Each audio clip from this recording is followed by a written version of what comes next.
오늘은 사순절의 제18일입니다. 가나안 여자 하나가 그 지경에서 나와서 소리질러 이르되 주 다윗의 자손이여 나를 불쌍히 여기소서. 내 딸이 흉악하게 귀신 들렸나이다 하되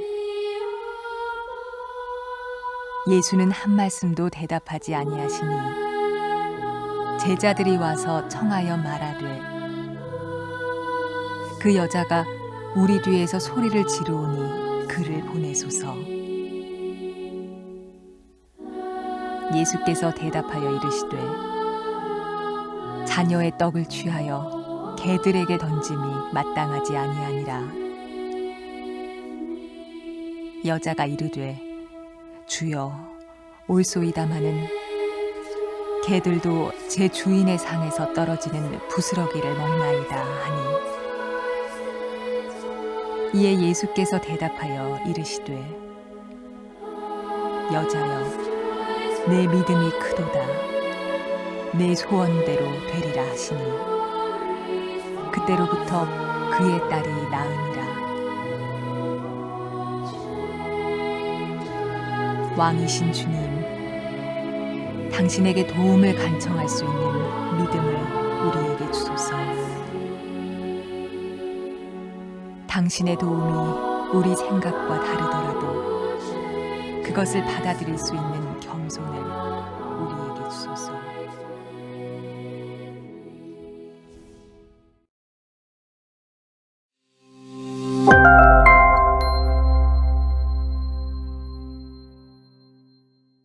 2022년 3월 22일 사순절 한인연합감리교회 새벽 성회에 참여하시는 성도님들 위해 하나님의 평화가 함께 하시기 바랍니다.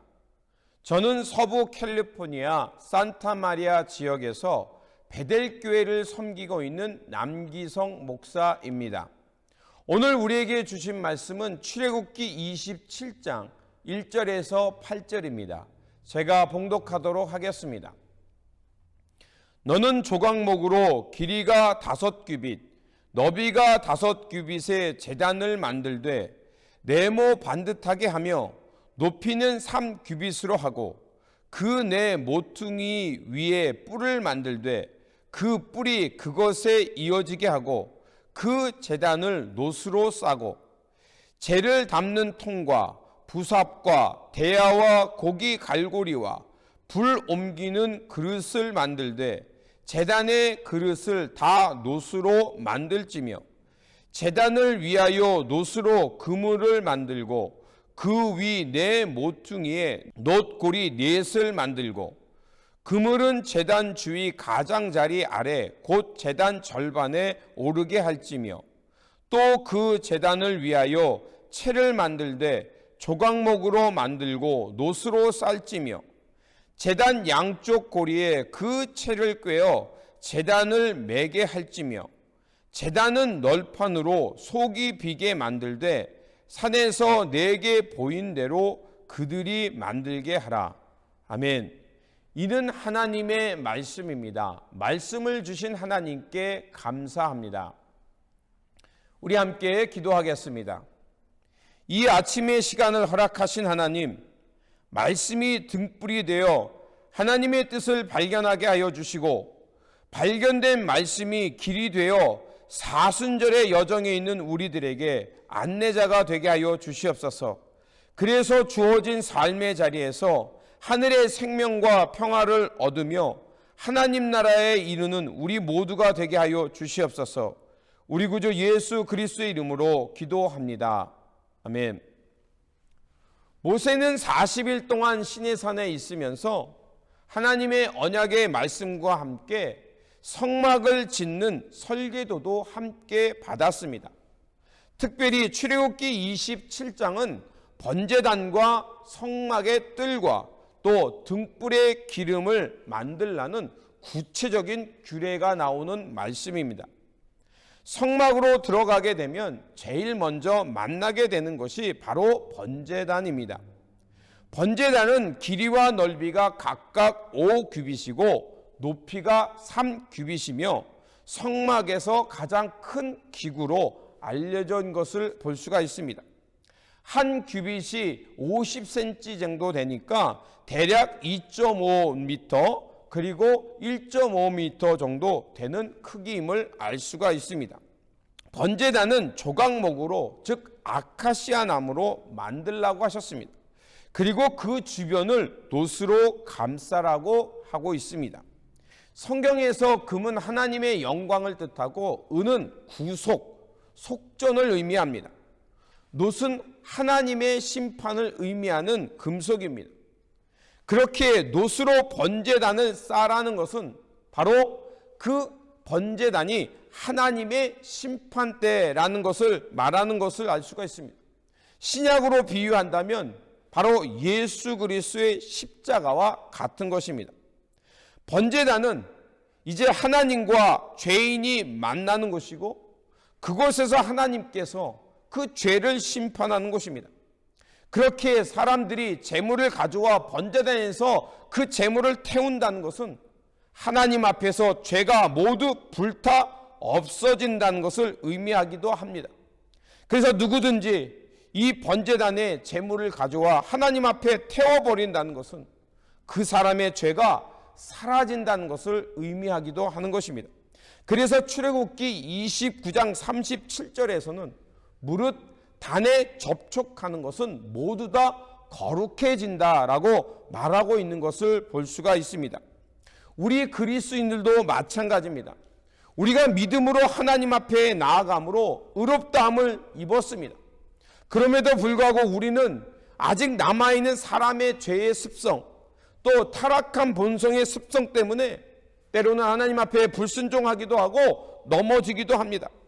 그럴 때 우리가 주님의 십자가 앞으로 나오기만 하면 우리는 예수 그리스도의 보혈을 통해서 용서함과 다시 한번 의롭다는 칭함을 얻고 새로운 피조물 되어 살아갈 수 있는 것과 같은 것입니다. 그리고 하나님께서는 번제단의 사방의 모서리에 뿔을 만들라고 말씀하셨습니다. 이 뿔의 목적은 그 희생 제물이 그 희생 제물을 묶는 용도였습니다. 제단의 뿔에서 제물이 묶여진다. 그것은 무엇을 의미하겠습니까? 바로 하나님의 능력, 구속의 은총에 매인다는 것을 의미합니다. 우리 그리스도인이 믿음으로 살아갈 수 있는 힘의 원천은 무엇이겠습니까? 제물이 제단 뿔에 묶여지는 것처럼 우리가 십자가의 능력에 사로잡힐 때 우리는 어둠에서 벗어나서 빛의 자녀로 하나님의 구속의 은혜를 입은 자로 이제 새롭게 살아갈 수 있는 힘과 능력을 얻는 것과 같은 것입니다. 그래서 시편 18편 2절에서는 이렇게 고백하고 있습니다. 여호와는 나의 반석이시요 나의 요새시요 나를 건지시는 이시요 나의 하나님이요 내가 그 안에 피할 나의 바위시요 나의 방패시요 나의 구원의 뿌리시요 나의 산성이시더라. 아멘입니다. 구원의 뿔, 그 제단의 뿔에 우리가 사로잡힐 때, 하나님 앞에 드려지는 제물이 사로잡힐 때 바로 여호와가 우리의 방패와 구원, 산성과 같이 이렇게 든든한 우리의 뒷받침이 되어 주신다는 것입니다. 우리가 이런 믿음이 있을 때 바로 우리는 믿음으로 승리하며 묵묵히 진리의 길, 약속의 땅을 향해 나아갈 수 있는 것과 같은 것입니다. 그렇게 번제단은 하나님 앞에 예배하러 나오는 모든 자들이 죄의 삭은 사망이라는 것을 깨닫게 될 뿐만 아니라 그 사망의 죄값이 사라져서 하나님의 구원을 경험하는 그 선포의 장소이기도 한 것입니다.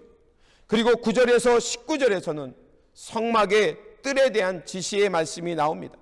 특별히 성막 바깥에 그 뜰을 세마포로 쌓으라고 말씀하고 있습니다. 세마포 말 그대로 흰색으로 된 것이었습니다. 흰색을 천으로 그 하나님의 성막을 두르라고 말하고 있습니다.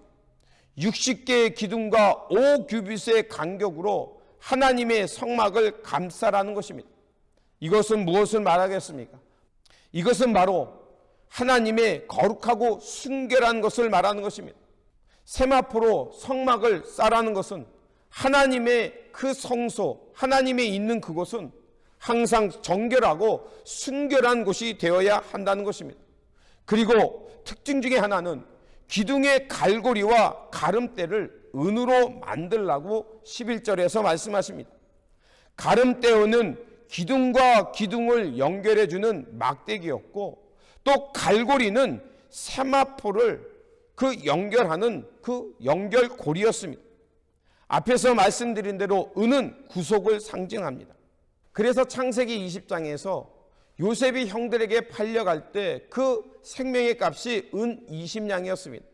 그리고 가룟 유다가 예수님을 팔아버릴 때 그 예수님의 생명의 값이 바로 은 30냥이었습니다. 이처럼 은이라는 것은 속전 혹은 생명을 대신하는 값어치를 매기는 것이었습니다.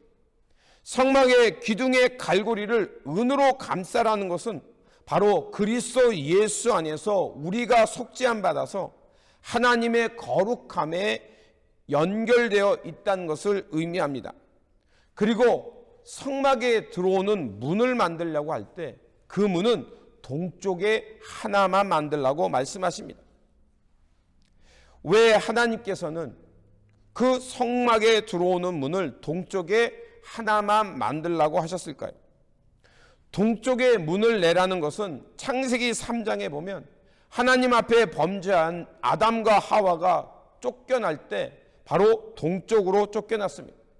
그리고 에스겔서 43장을 보면 에스겔이 이제 하나님의 환상 가운데 새로운 성전이 지어지는 것을 보게 됩니다.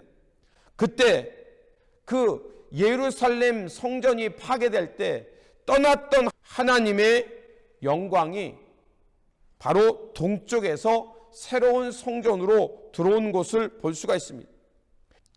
이처럼 동문을 통하여서 모든 죄인들이 하나님 앞에 나와 죄사함과 용서함을 받고 하나님의 거룩함을 입는 문이라는 것입니다. 인류가 하나님 앞에 범죄하여 하나님의 동산에서 쫓겨났지만 요한복음 10장에서 말씀하신 것처럼 예수님께서 양의 문이 되어주심으로 이제 우리가 주님으로 통해 주님께 나아가면 주님의 십자가와 보혈을 통과함을 통해서 하나님의 거룩한 자녀가 되고 하나님 나라의 거룩한 나라에 참여하는 자가 될 수 있다는 것입니다. 그리고 오늘 본문 마지막 부분 20절과 21절을 보면 제사장에게 주어진 직무가 있습니다. 그들은 저녁부터 아침까지 여호와의 그 성전에서 등불이 꺼지지 않도록 올리브 기름을 통해서 그 등불을 밝히라고 말씀하고 있습니다. 21절에 이렇게 되어 있습니다. 아론과 그의 아들들로 회막안 증거궤 앞 휘장 밖에서 저녁부터 아침까지 항상 여호와 앞에 그 등불을 보살피게 하라. 이는 이스라엘 자손이 대대로 지킬 규례니라. 이들에게 있어 하나님 앞에 번제를 드리는 것도 중요하지만 더 중요한 것은 하나님의 그 휘장 안에서 등불이 꺼지지 않는 임무를 충실하게 감당하는 것이었습니다. 이 등불이 의미하는 것은 무엇이겠습니까? 바로 여호와의 임재를 의미합니다. 하나님이 그 성막 안에 계시며 그 불이 꺼지지 않음을 통해서 항상 그들과 함께 해 주신다는 것을 의미합니다. 빛이신 하나님께서 하나님의 백성들과 함께 하시고 그들을 항상 진리의 빛으로 비춰주신다는 것을 의미합니다. 이것은 바로 사도 바울이 말한 것처럼 우리가 하나님의 거룩한 몸이 된 것처럼 우리 안에 하나님의 성령의 불이 꺼지지 않게 하라는 것과 같은 의미입니다. 우리 안에 성령의 불이 꺼지지 않도록 우리는 끊임없이 말씀의 기름, 또 기도의 기름, 또 섬김의 기름으로 채워야 가야 한다는 것입니다. 제단과 놋불, 그리고 세마포와 기둥들, 동쪽에 나 있는 그 뭉들을 통해서 하나님께서 우리에게 말씀하는 것은 바로 하나님께 나와 예배하는 모든 자들이 이런 하나님 앞에서 죄사함을 입을 뿐만 아니라 구속의 은혜를 입어서 하나님의 거룩함에 참여하는 자가 된다는 것을 의미합니다. 이것은 또한 마치 타락한 사람의 본성이 예수 그리스도의 십자가 위에서 죽고 또 주님께서 그 우리를 다시 살림으로 이제 새로운 피조물 되어서 하나님의 진노에서 벗어나 새로운 피조물로 하나님의 거룩한 백성으로 하나님 나라에 하나님의 약속에 이르는 사람이 되는 것과 같은 것입니다. 그러므로 오늘 본문을 통해 깨달은 것처럼 우리도 하나님의 번제단 등불, 구원의 문이 되시는 예수 그리스도의 십자가와 그 불같은 성령을 통해서 우리의 내면의 죄성과 타락한 본능을 태워버려야 할 것입니다.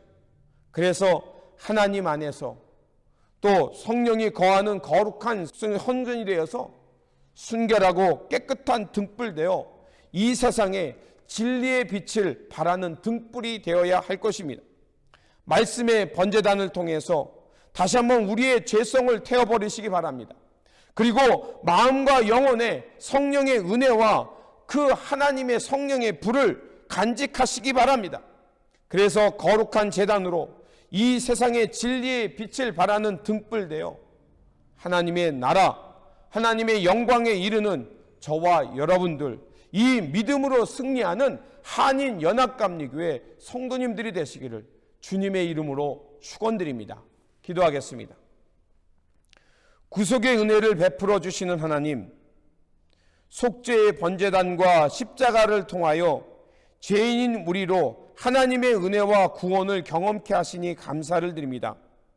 사랑의 통로인 번제단을 통하여 귀한 하나님의 사랑을 깨달았사오니 이 시간 주님 앞에 나온 우리들에게 다시 한번 말씀으로 살게 하여 주시고 십자가의 은총과 성령을 통하여 내면의 죄성과 타락한 본성을 태워주셔서 하나님의 거룩한 등불 되어 새로운 세상, 새 세상을 살게 하여 주시옵소서. 그래서 우리의 삶이 이 세상의 어두움을 몰아내고 이 세상 가운데 진리의 빛을 밝히며 살아가는 성전의 등불이 되게 하여 주시옵소서. 우리 구주 예수 그리스도의 이름으로 기도드립니다. 아멘.